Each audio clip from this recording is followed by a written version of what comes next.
Nah ini langsung diinstal ya Pak? Langsung diinstal. Jadi buat Kota Bekasi, penduduk Kota Bekasi khususnya bisa langsung diinstal ya. Di Play Store cukup.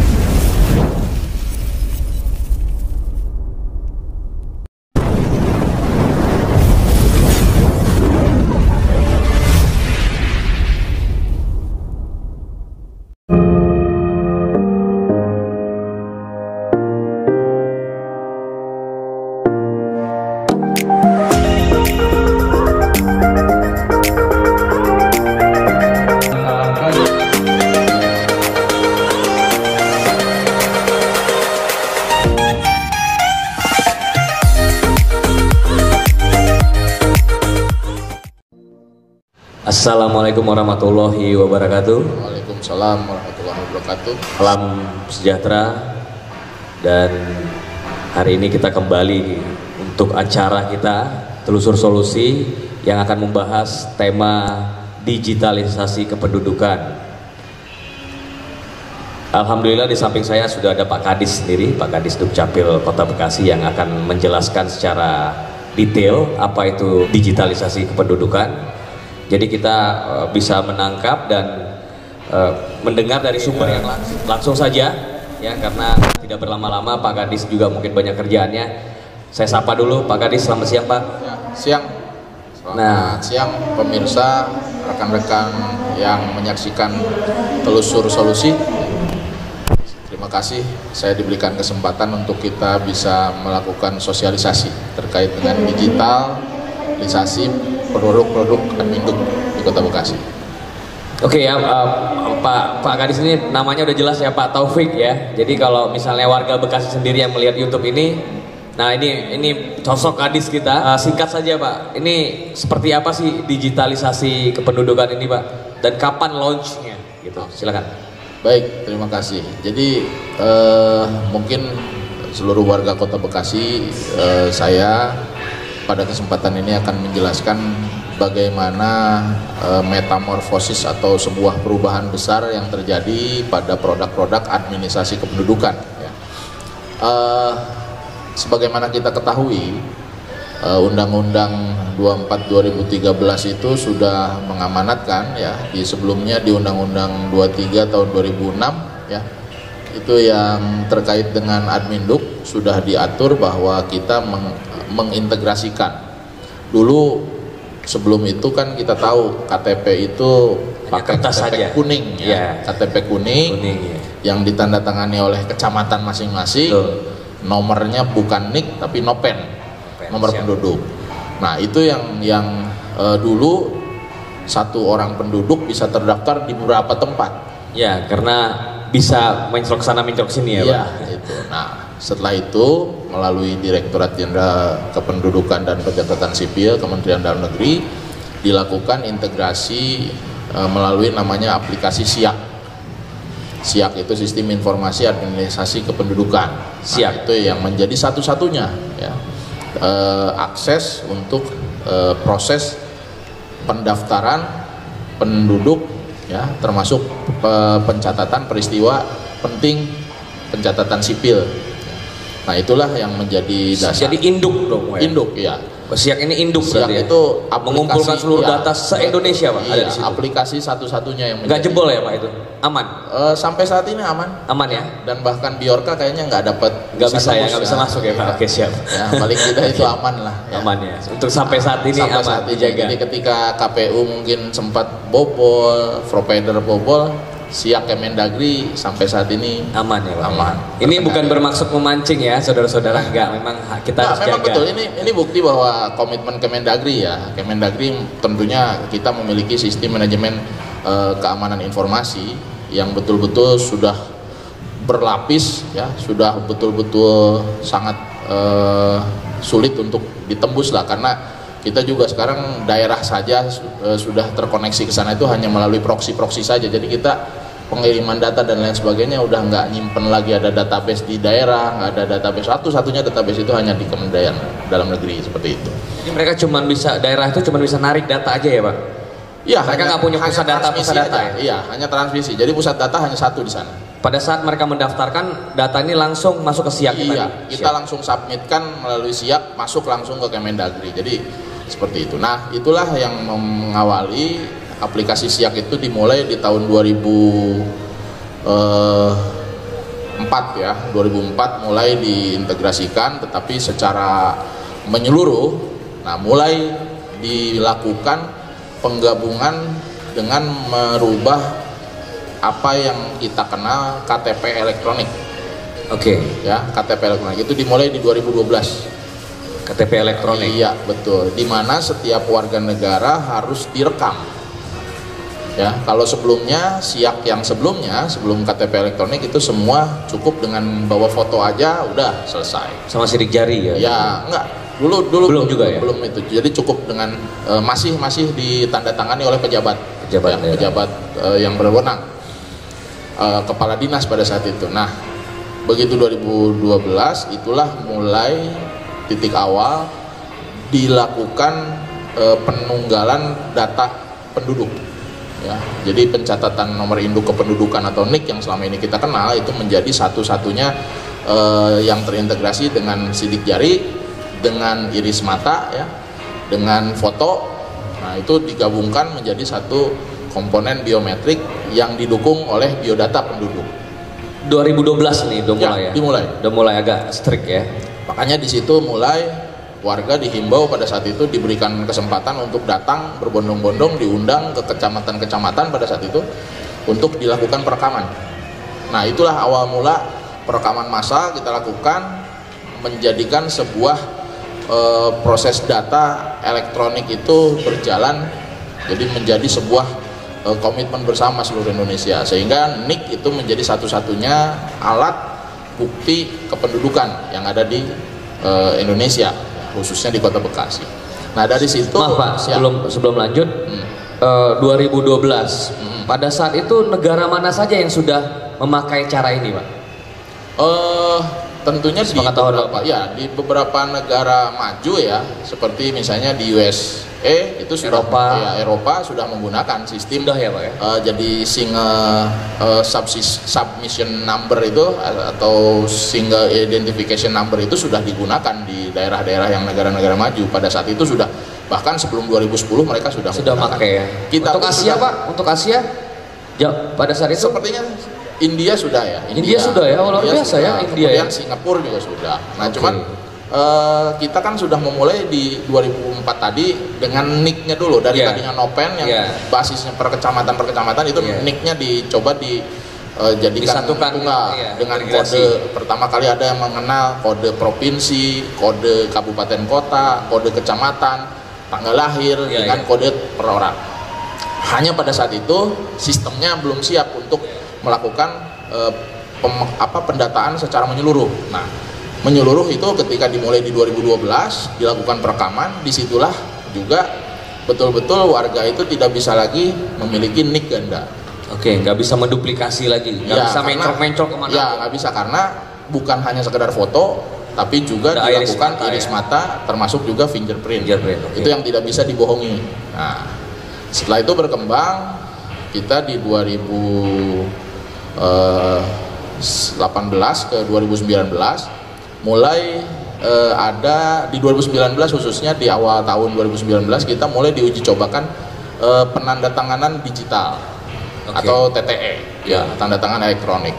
Nah, ini juga merupakan bagian dari bagaimana kami bisa memberikan sebuah kepastian terhadap produk ya. Itu tidak lagi bisa disalahgunakan. Kalau dulu itu kan kita tahu produk Adminduk yang berbentuk kartu keluarga, akte kelahiran, akte kematian, perkawinan, kemudian perceraian itu kan ditandatangani basah. Ya, kebayang harus hadir lah ya. Ya, bukan harus hadir. Kebayang yang nanda tangan hanya satu orang kepala dinas. Betul. Saya itu di Kota Bekasi membawahi 12 kecamatan, 56 kelurahan dengan jumlah penduduk 2.500.000, 2.400.000 sekian ya. Habis waktunya Pak? Habis waktu hanya untuk menandatangani. Ya. Menandatangani itu betul-betul butuh tanda tangan, butuh energi yang besar, waktu juga habis hanya untuk menandatangani. Nah, di 2019 mulai diperkenalkan tanda tangan elektronik, termasuk di Kota Bekasi itu dulu menjadi pilot project ya. Pertama kali kita uji cobakan di Kota Bekasi dan alhamdulillah berhasil. Nah, tanda tangan elektronik lah itu yang kita lihat sekarang di semua produk kartu keluarga, produk akte kelahiran, akte kematian itu ada yang namanya QR code. Ya.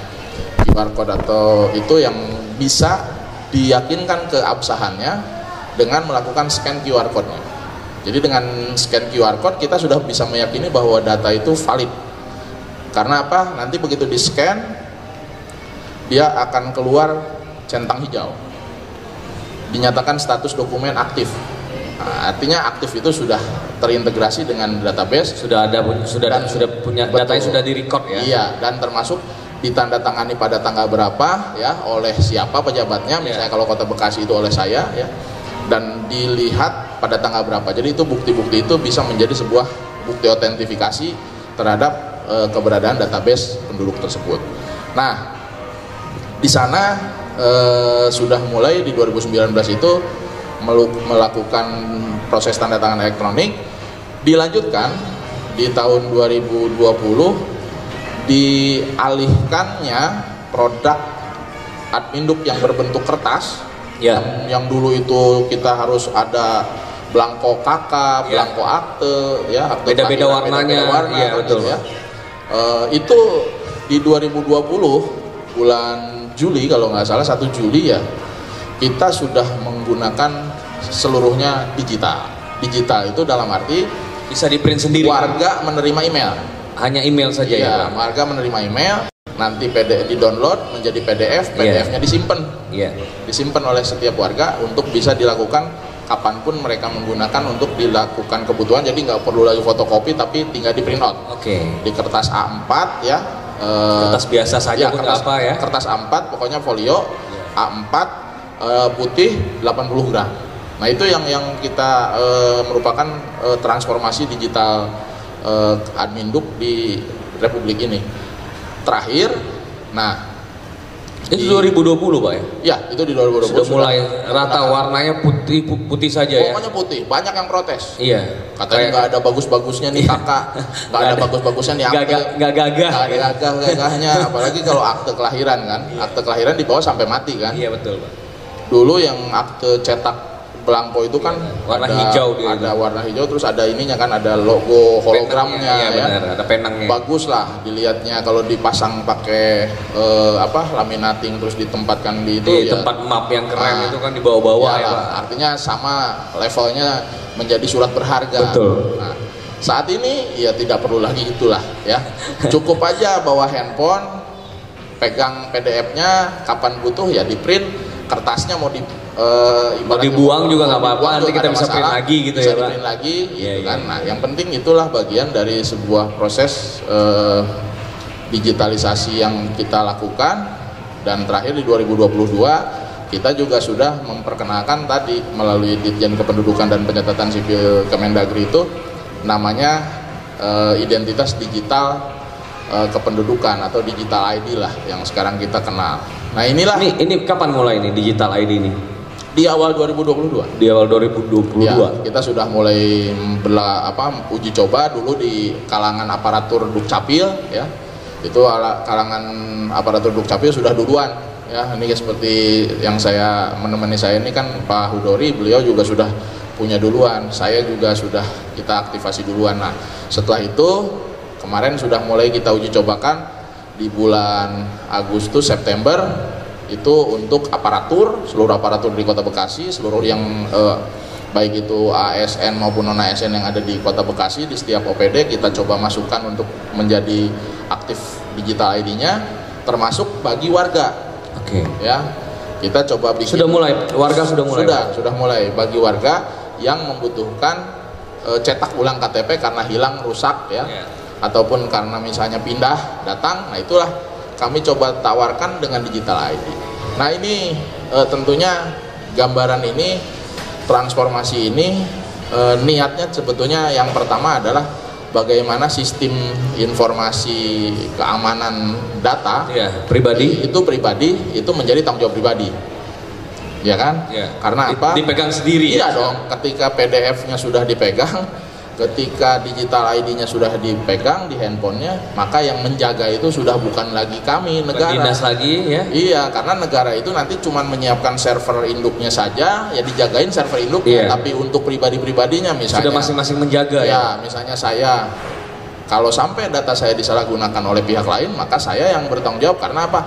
Yang megang PIN saya, yang megang email saya, yang megang nomor handphone saya. Nah, itulah yang bertanggung jawab. Sehingga pertama dari sisi manajemen keamanan, yang kedua dari efektivitas dan efisiensi anggaran. Betul Pak. Jadi bisa dibayangkan dulu dari mulai 2019 ketika ke 2020, kita dulu 2019 ke sana itu semua dinas hampir se-Indonesia itu kan harus melakukan proses cetak blanko. Betul. Ya, blanko KK, blanko akte lahir, akte kematian, akte perkawinan, akte perceraian, begitu banyak. Dengan nilai yang kalau dihitung se-Indonesia juga luar biasa. Luar biasa, betul. Sedikit kali banyak soalnya. Iyalah, sedikit kali banyak. Iya. Akhirnya itu begitu masuk ke kertas folio A4 kan lebih murah. Betul. Dan itu tanggung jawab pribadi. Tanggung jawab pribadi. Ya. Jadi nggak perlu nunggu-nunggu lagi, nggak perlu ada calo lagi. Artinya luar biasa. Calo juga nggak bisa main juga. Karena nggak bisa main. Karena buat apa lagi orang butuh kertas, orang nanti lewat email. Benar. Nah, di situ tadi termasuk di sistem keamanan data pribadi, ketika kita punya kebutuhan untuk mengurus adminduk sekarang menggunakan jasa pihak ketiga, ya saya nggak mau nyebut calo lah, jasa pihak ketiga yang mungkin membantu, ada resiko karena email pribadi kita harus kita serahkan ke mereka. Karena kalau misalnya tidak menggunakan email pribadi, maka bisa masuk nyasar nanti kan saya pihak ketiga punya email nih. Masukin aja ke email saya misalnya. Nah, yang punya data kita berarti pihak ketiga. Betul. Ketika kita serahkan itu ke mereka. Ketika itu terjadi, maka semua penyalahgunaan data kita mulainya dari situ ya, Pak. Iya, itu. Nah, jadi itu. Jadi dari efisiensi, efektivitas. Termasuk sekarang yang kita tahu nih kan sudah 2 tahun terakhir ini seringkali ada yang istilah belangko kosong KTP. Betul. Tunggu dulu, belangkonya belum dikirim. Belum dikirim. Kan? Banyak banget tuh. Nah, di Kemendagri sendiri kan ini kan memang sekarang ini masih di seluruh penyediaan belangko KTP elektronik itu memang masih disediakan melalui APBN yang dikelola oleh Ditjen Dukcapil Kementerian Dalam Negeri. Nah, saat ini semua daerah kita harus menunggu ya berapa stok yang diberikan oleh Kemendagri. Nah, sekarang dengan digital ID maka si KTP, KK dan lain sebagainya itu sudah ada dalam satu genggaman handphone kita. Nah, jadi Kemendagri bisa mereduksi begitu besar anggaran yang tadinya untuk cetak KTP belangko itu bisa dikurangi jauh, mungkin lebih efektif lagi dan efisien. Termasuk juga printernya. Iya, tintanya. Iya, benar. Karena tintanya juga kan beda, khusus dia tinta untuk pencetakan KTP elektronik supaya nggak luntur apa segala macam. Itu ada berbeda dengan tinta-tinta yang hanya untuk kertas biasa. Nah, itulah yang sekarang kita lihat sebagai sebuah perubahan manajemen adminduk yang luar biasa, efisiensi, luar biasa efektif, dan tadi sistem keamanan juga betul-betul dijaga betul supaya seluruh masyarakat memiliki keterikatan dan tanggung jawab. Nah, itulah jadi mungkin gambaran transformasi era digital di pelayanan adminduk. Pak. Oke Pak, kita Bekasi ada 2 juta lebih, 2.468.000 sekian. Kira-kira menurut analisa Bapak sampai berapa lama ini bisa dinikmati atau bisa yang megang ini langsung ke masyarakat Kota Bekasi, Pak? Kira-kira ada program khusus, Pak, untuk menjemput bola misalnya kembali lagi ke kecamatan atau ada iklan-iklan tertentu atau ada seperti apa, Pak? Silakan. Ada upaya kita untuk percepatan proses ya. Yang pertama itu kan kita jumlah penduduk 2.468.000 sekian. Nah, itu kita hitung wajib KTP-nya dulu ya. Iya, benar. Wajib KTP itu kurang lebih 1,7 sekian ya. 1,7 sekian juta something ya. Oke. Nah, karena detailnya saya nggak hafal, banyak banget digitnya. Kalau di Dukcapil harus ngapalin digit, kayaknya kita password malah lupa. Ngambil summary-nya aja, Pak. Ya, ngambil summary-nya. Paling kurang-kurang 50. 1,7 sekian itulah yang kita hitung sebagai wajib KTP. Saat ini kita sudah mencapai 98,7%. Oh iya? Ya, perekaman. Oh, perekaman. Oke. Artinya sudah memiliki NIK dan sudah terekam. Iya. Nah, ini berarti kurang lebih sudah di angka 16 sekian something juga. Atau mungkin sudah mencapai 1,7 sekian. Nah, data inilah yang kita coba update menjadi digital tadi. Betul, Pak. Ya. Makanya sekarang pertama kali kita saat ini saja kita sudah diaktifasi mulai dari September. Oke. Ya, awal September kita itu sudah mulai dan sampai saat ini sudah mencapai hampir 3.500 aktivasi. Sudah mulai 3.500 Ya. aktivasi. Nah, Oke. ke depan Artinya 3.500 ini orangnya sudah menikmati. Sudah menikmati digitalisasi ini. Ya, sudah. Oke. Nah, Tapi kan masih ada di sekitar wilayah ASN aja ya, Pak? Masih ya, ASN-nya kurang lebih 2.500 ribunya dari warga masyarakat. Nah, ya. tapi memang ini kan terus kita berjalan. Oke. Namanya program kan harus terus disosialisasikan. Iya. Sama seperti halnya ketika kita mau memulai program Folio A4 tadi. Iya. Itu kan banyak yang protes, banyak yang nggak mau. Tapi terus kita paksa karena memang nggak ada lagi solusi. Betul, Pak. Ya, ada yang minta, Pak, saya pokoknya minta kakak biru. Ya, mau minta kemana, Pak? Udah nggak ada programnya, program. udah habis programnya. Nah, kita lihat dari situ, makanya kemungkinan dalam kurun waktu 1 tahun ke depan di 2023 menjelang 2024 kelihatannya ini kan pemerintah pusat juga melalui Kemendagri terus mengefektifkan proses ini karena besok-besok jadi nggak ada lagi rush ketika mau pemilu. Iya. Orang nggak punya KTP. Betul, Pak. Akhirnya ngejar ke sana sini, cetak KTP di mana-mana. Besok nggak perlu lagi karena apa? Setelah ada di handphone masing-masing ya rasanya nggak ada lagi yang mau ngaku-ngaku nggak punya KTP. Betul.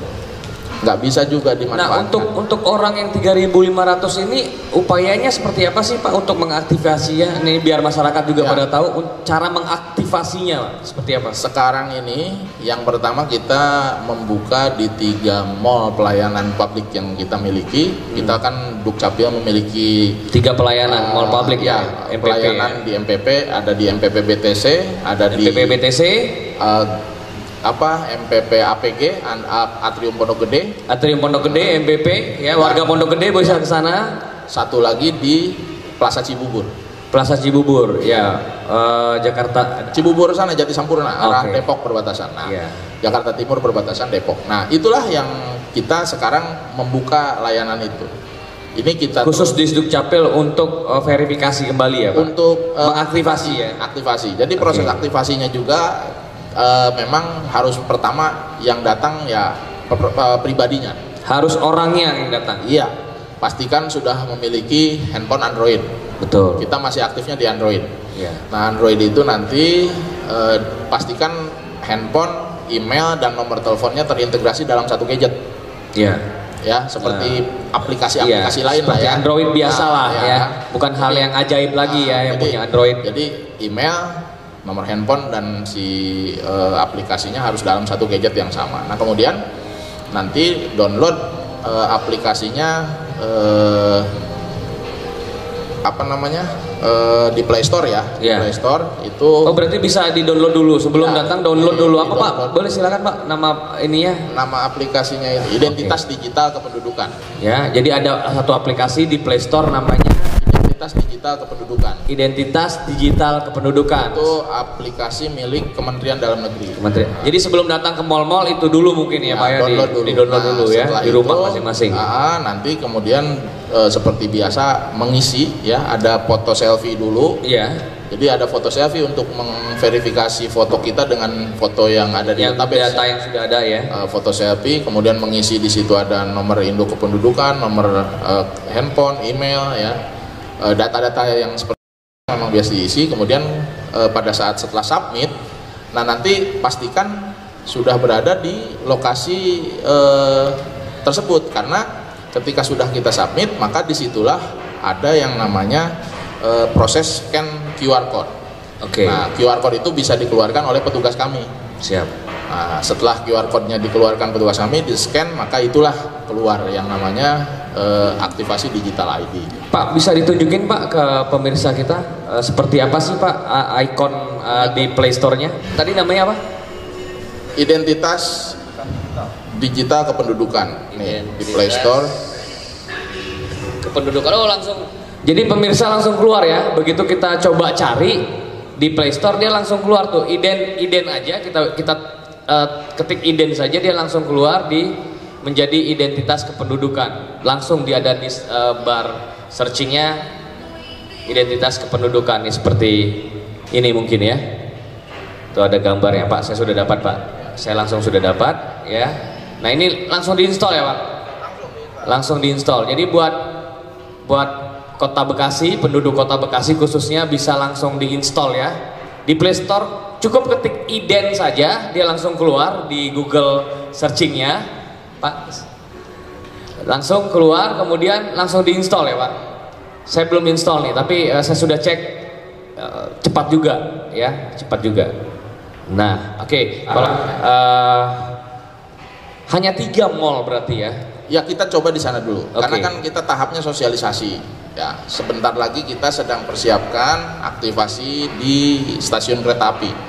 Kita sekarang sedang ada kerjasama, sudah dibahas dengan PT KAI melalui Balai Teknik Perkeretaapian Jakarta. Jadi nanti kita di stasiun Bekasi kita mau buka loket juga, loket layanan Adminduk. Untuk salah satu diantaranya adalah aktivasi digital ID. Jadi kita coba sistem jemput bola ini. Ya, sistem jemput bola. Nah, termasuk juga nanti ke depan titik-titik layanan kami yang ada di kecamatan juga bisa mengaktifasi itu. Jadi kan ini bertahap ya. Ketika semua sudah integrasikan wajib, maka mau tidak mau warga semua harus hadir sendiri. Dan ini juga sekaligus nanti memverifikasi. Betul Pak. Ya tadi kalau ada nggak duplikasi lagi, kita ada masalah mulai kan tadi dibilang saya ada kendala nih, harus validasi. Nah, itu nanti kita akan buktikan pada saat hadir di sana, karena mau nggak mau ketika hadir secara personal datanya akan kita sesuaikan dengan data SIAK yang ada, sesuai atau tidak sesuai, maka ketika di scan QR code selesai, sudah semua datanya ada di sana, seperti itu. Siap. Izin Pak, ini kan penduduk Kota Bekasi ini kan rata-rata urban ya Pak ya? Banyak kerja di Jakarta atau memang mereka rata-rata memang kerja gitu. Apa ada wacana Pak dibuka stand malam gitu Pak, untuk buat penduduk yang pulang kerja bisa langsung mengaktifasi? Karena saya pikir kalau harus hadir sendiri kan berarti ada waktu yang harus mereka siapkan secara. Itu makanya tadi saya sampaikan kita sedang mempersiapkan pelayanan Adminduk terintegrasi on the spot di stasiun kereta api. Stasiun kereta api ya. Itu mungkin makan waktu berapa lama sih Pak kira-kira untuk verifikasi tersebut? Khusus buat verifikasi. Kalau semuanya aktif, datanya begitu dipanggil SIAK langsung keluar dan lain, kita juga sudah aktivasi handphonenya lancar. Sudah langsung di-download? Nggak sampai 5 menit. Nggak sampai 5 menit. Nggak sampai 5 menit ya teman-teman. Scan QR code, nanti kemudian masuk di email, emailnya diklik, linknya sudah langsung nyambung. Langsung dia pegang sendiri kemudian datanya tadi ya. Itu. Jadi yang penting pada saat scan QR code itulah yang paling penting, harus dipastikan bahwa data itu data kita, bukan memanfaatkan jasa orang lain. Karena tadi begitu itu sudah terbuka, emailnya diambil, maka ya sudah lepas tuh data kalau memang diperserahkan kepada orang lain, kepada pihak lain gitu. Ini setiap kali kita masuk ke dalam aplikasi ini seperti bank tidak ya? Kalau kayak saya kan punya M-Banking tuh, betul. Kita harus masukin sendiri gitu kan? Kalau ini maksudnya seperti itu nggak Pak? Cukup masukin PIN saja ya? Iya, PIN-nya. Nanti PIN-nya aja dimasukin, langsung masuk. Ya, nggak, maksud saya kalau misalnya handphonenya hilang atau apa. Kalau handphone hilang sama seperti M-Banking. Segera menghubungi Dinas Kependudukan. Nanti kita nonaktifkan dulu datanya. Dia punya datanya, kemudian nanti diaktifasi di handphone yang baru. Sama persis seperti M-Banking. Sudah menuju ke sana ya arahnya ya. Seperti itu. Luar biasa. Dan nanti ke depan, jadi di setiap identitas digital itu ada QR code. Nah, ini Kemendagri itu sudah akan memberikan fasilitas pembaca QR code itu ke seluruh perbankan, kemudian kepolisian, Iya. kemudian imigrasi, bahkan NPWP sudah terintegrasi dengan digital ID itu. Jadi itu merupakan bagian dari, jadi nanti semua nyambung tuh. Iya, satu pintu semua Iya, jadinya. satu pintu. Di Satu dalam garis. aplikasi itu juga NPWP kita sudah, oh ya nih NPWP-nya ada nomor sekian. Kemudian kalau saya PNS itu dengan BKN ada juga, oh saya ini PNS aktif, Iya. NIP saya sekian gitu kan. Penempatan saya di Kota Bekasi ada. Nah, termasuk juga nanti dengan provider, dengan perbankan, banyak hal yang nanti akan diintegrasikan sebagai data Satu balikan, pintu, iya, satu pintu. benar. Jadi di dalam satu genggaman kita nggak usah pusing lagi, oh saya lupa nih nomor NPWP saya berapa, Iya. NIP saya berapa. Nah, itu udah ada di situ. Lupa nggak bawa kakak kan? Nah, yang udah ada di situ, ya kakak. kan? Misalnya kan sekarang sudah ada tuh Pak hotel yang hanya boleh Keluarga. membawa suami istri gitu betul. ya kan? Ada tuh hotel-hotel syariah tuh kan di Iya. mana-mana sudah ada. Nah kadang-kadang kan alasannya, aduh kakaknya ketinggalan Pak gitu. Besok Ini sekarang ada nggak lagi. bisa lagi ya Sudah alasannya. ada. Jadi ya ayo nih kakaknya istrinya ini ada gambarnya ya ada Pak? fotonya, Ada fotonya. Fotonya ada. Jadi Oke. misalnya ketika yang dibawa ini beda foto ya bisa Iya, ditolak. Gitu. ini berarti bukan nih gitu ya. Oke, hati-hati. Jadi sudah mulai restrik. Begitu ini dijalankan artinya yang normal saja ya aman ya. Yang agak iseng-iseng ya siap-siap. Ya itu tadi ada apa nilai positifnya bahwa berarti kan satu data itu Iya. menjadi sebuah keniscayaan bagi kita yang hidup di negara Indonesia ini, dan untuk menjaganya ya kita menjaga termasuk juga isinya. Artinya Betul. apa? Ya kalau nggak mau ada masalah jangan pernah Bikin berbeda masalah. isi kan. Iya, iya. Beda isi misalnya Iya. tadi di digital ID jelas-jelas fotonya yang ini, Foto yang- istrinya rambutnya lurus, Toto yang dibawa keriting. Mungkin habis dari salon, Bu, nggak apa-apa. Tapi dilihat dulu datanya ya. Iya, datanya Oke. nanti bisa dilihat. Detail, datanya Iya, iya, detail. iya. Jadi biodata Iya, iya. istri, biodata anak semua ada. Oke, Pak, ini satu pertanyaan terakhir, Pak. Ini kan bagaimana dengan orang yang pindah tempat, Pak, lokasi, maksudnya pindah rumah? Karena di data itu kalau sudah terverifikasi kan alamatnya jelas tuh. Iya. Terus kemudian sometimes dia pindah kerja atau pindah rumah lah seperti itu. Tuh gimana Pak untuk memverifikasi ulang? Nggak ada masalah. Jadi pada saat setiap warga negara pindah, Iya. itu kan kami Dinas Kependudukan menerbitkan yang namanya surat keterangan pindah Oke. WNI, SKP WNI namanya. Nah, ketika dia mengurus SKP WNI, misalnya dari Kota Bekasi pindahnya ke Kota Bandung, Betul. ketika SKP WNI di sini sudah diterbitkan, Ya. maka yang bersangkutan si warga tersebut tinggal datang ke Kota Bandung di Sdukcapil untuk meregister menjadi surat SKP ini, surat keterangan pindah ini menjadi surat keterangan datang WNI. Oke. Nah, pada saat surat keterangan datang WNI di sana di-approve, diterbitkan, maka data yang ada di dalam digital ID itu ya Iya. otomatis berubah. Sudah langsung, Oh, karena kan langsung ini sudah, dia, ya? iya, sudah langsung by system. Sudah tercatat di sana, Iya. otomatis runtutan ke bawahnya berubah langsung ya Pak. berubah. Sesuai Eh, tujuan. Oke, terakhir Pak. Ini terkait pemilu di 2024 Oke. ya. Banyak kan orang harus memilih di TPS-TPS-nya. Tahu-tahu yang punya data ini tidak harus mencoblos di TPS tersebut karena dia sudah pindah. Seperti apa Pak nanti Pak? Dia harus seperti apa? Nah, kalau kami sendiri itu kan nanti kebijakannya ada di KPU ya, Iya. ranahnya di KPU. Seperti biasa, kalau yang warga memang tinggalnya tidak di tempat. Ya karena setiap TPS kan ada karena- kuota-kuota ya, tuh. itu nanti gini, biasanya yang tidak ada di dalam DPT Betul?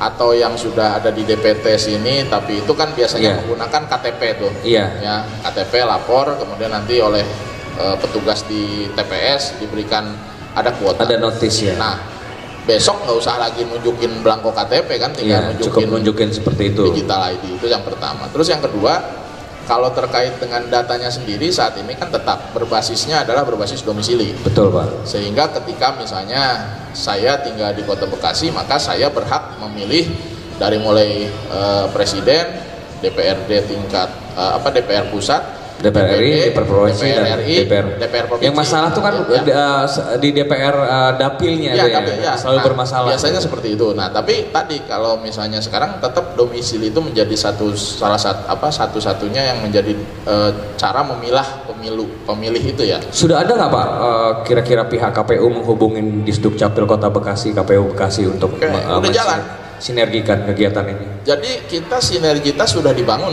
begitu masuk di 2022 kita sudah komunikasi terus, per 3 bulan kita lakukan update. Jadi sama-sama kita lakukan update, itu merupakan bagian dari tugas kita ya. Saya dengan termasuk resensus lah gitu. Jadi dengan KPUD itu harus rekon, istilahnya rekonsiliasi data. Nah, ketika rekonsiliasi data kita sudah temukan misalnya di sampai semester 1 ada 1,6 per Juni itu ya. Tapi kemarin begitu sampai September ternyata ada update lagi, agak turun nih 1,58 sekian. Karena apa itu? Ya pindah datang sama meninggal kan. Ya. Jadi ada yang menentukan terhadap data pemilih itu ada, kita mengenal lahir mati pindah datang itu peristiwa kependudukan. Nah, dari 4 peristiwa kependudukan yang sangat berpengaruh terhadap pemilu itu adalah pindah, datang, dan mati. Nah itu tiga itu, karena lahir kan belum punya hak pilih.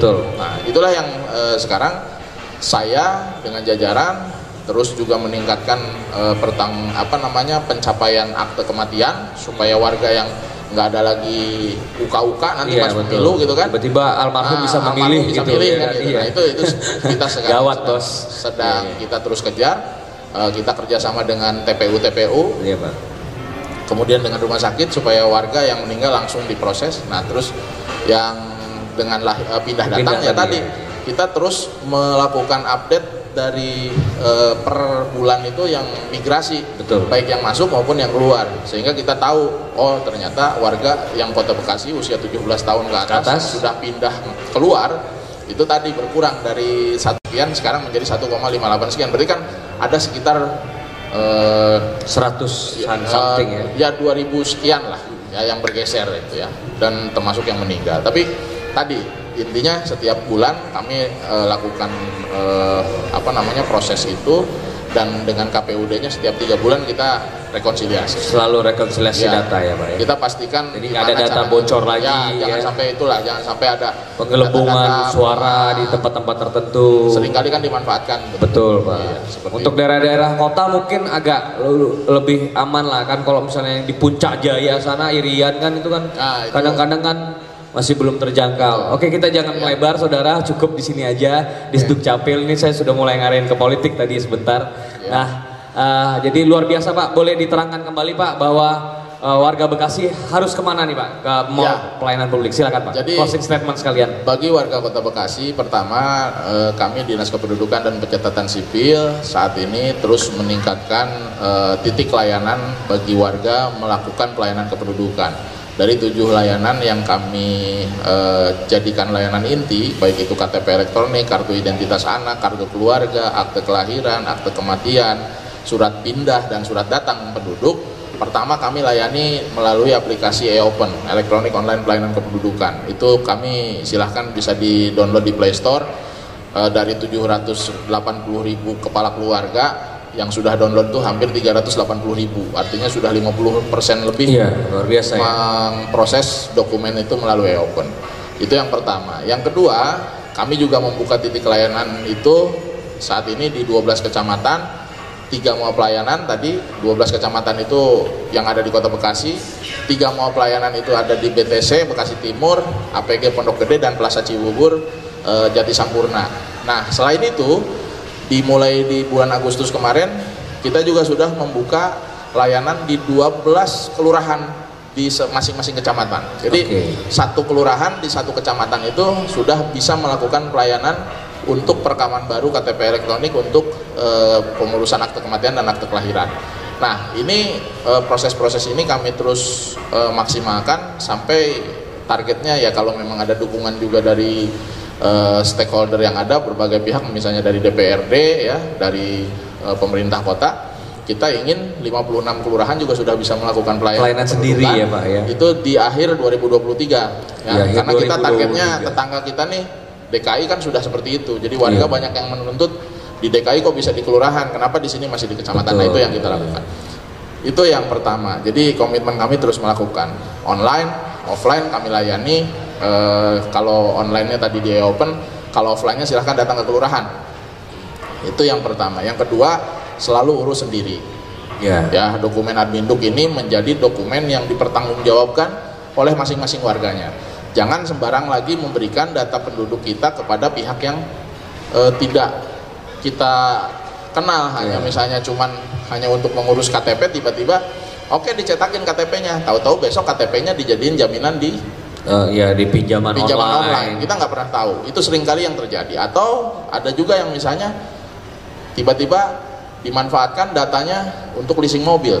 Ya, banyak kejadian yang terjadi. Makanya jangan pernah percaya kepada pihak-pihak yang menawarkan layanan di luar aplikasi atau di luar yang memang kami sudah tentukan. Silahkan urus sendiri. Kami sudah mencoba memperpendek proses tadi, ada di 12 kecamatan, di 12 kelurahan, ditambah di mau pelayanan, ada online ya. Ke depan ada stasiun lagi, Pak? Ya, nah stasiun kita mudah-mudahan minggu depan kita sudah MOU dengan pihak PT KAI. Jadi nanti Pak PLT Wali Kota akan berkomitmen dengan PT KAI. Kita akan tempatkan di stasiun kereta api tadi untuk menjawab kebutuhan warga. Nanti layanannya kalau di stasiun kereta api kita buka pagi-pagi ketika orang lagi mau berangkat dan malam hari ketika warga pulang. Nah, itu yang kita coba.